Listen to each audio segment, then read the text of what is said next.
Back to our city, where I'm joined by Winona Ankrum and Margaret Carroll, two women who have worked diligently on July Fest through the city of Elizabeth.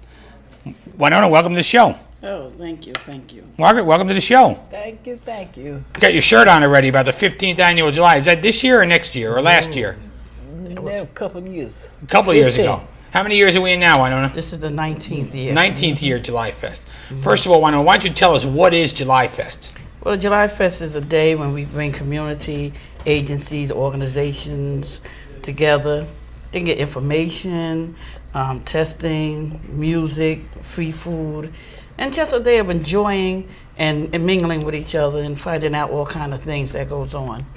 And Margaret, have you been part of all 19 July Fests? Yes, I have. And what's your role? Well, I give out sodas, and if anything else come, I go that way too. You have this and fruit. You're the jack of all trades. Whatever they need you to do, you do, right, Margaret? Yes, I'm there. Now, Winona, this started in the courtyards of Pioneer Homes, McGlory Manor, correct? Yes, it And it did. was a way to get people out of the hot apartments and out into the street and meet their neighbors. Yes, yes. But it's a little different now. So Pioneer Homes, McGlory Manor are no longer there. So tell us how the festival has maybe somewhat changed. Well, it's grown. It's grown larger.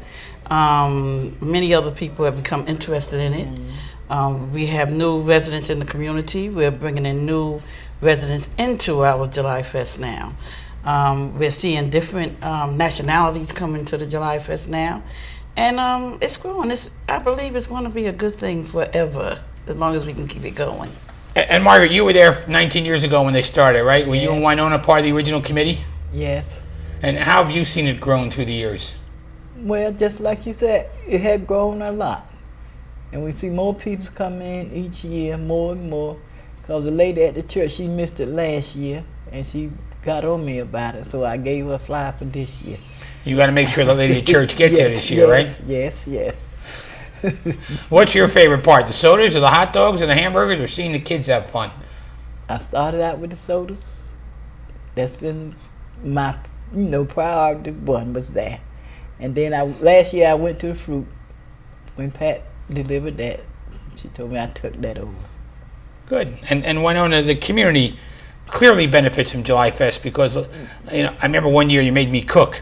And you gave me an apron and you made me cook. But they benefit from July Fest because of the camaraderie. Yes, yes.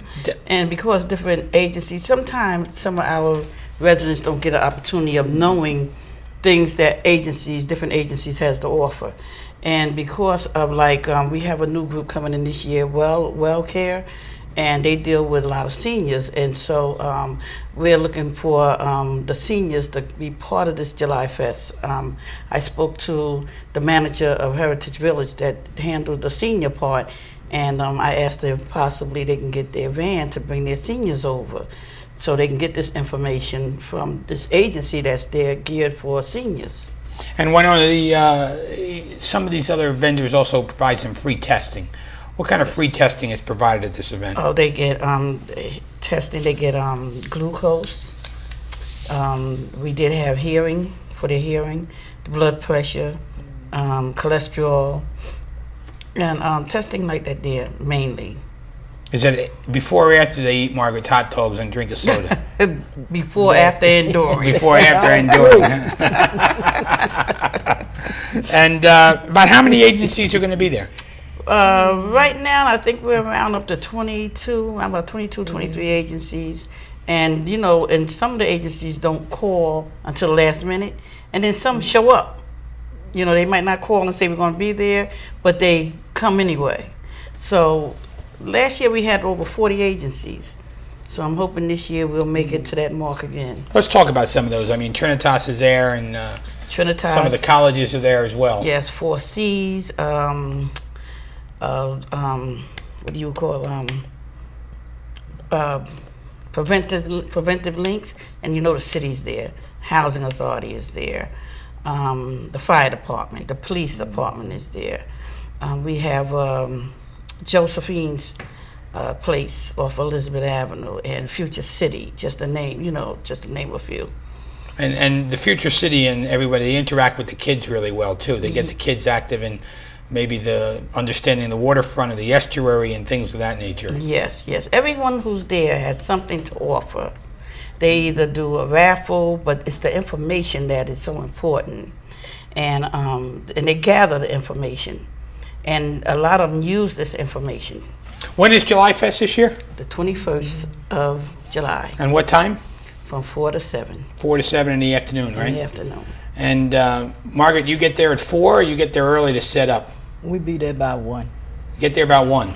Yes. That's a long day for you. Well, we have it to go through. We do it. Do it. And Margaret, you've been around for all 19 of them, right? Yes. That's good. I hope to be around for another one. I hope you're around for 19 more.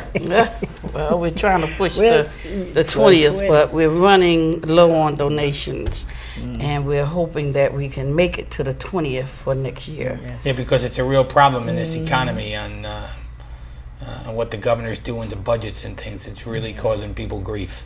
Yes, it is, especially the July Fest. I mean, we always kept a little reserve, but this year we had to actually go into that reserve in order to do this July Fest. But if anyone would like to donate, they can always contact Charlene Taylor down at 158 First Street. She's with the Housing Authority, Charlene, Yes, right? yes. And she will forward all the donations up to Family and Children Services, who handles our account. But anyone who would like to donate, making a donation, we don't matter. It doesn't matter to us how big or small. The number is 908-965-2436. That's for Charlene Taylor. Who are some of the contributors? The Housing Authority is one of our biggest contributors. Then we have the city who help us. Financially, our finance this year, we only had 3 contributors out of all of them, and that was the Housing Authority, CIS, which is Community Investment Strategies, and also Manny. Councilman Grove is always Councilman contributor, Grove. right? Yes, he can. He was also one. We're looking for a donation from Conifer Realties. We're waiting to see what's going to happen with that. But like I said, this year we didn't pull in a lot of donations. We got about $850 in donations. So we're going to do what we have to do.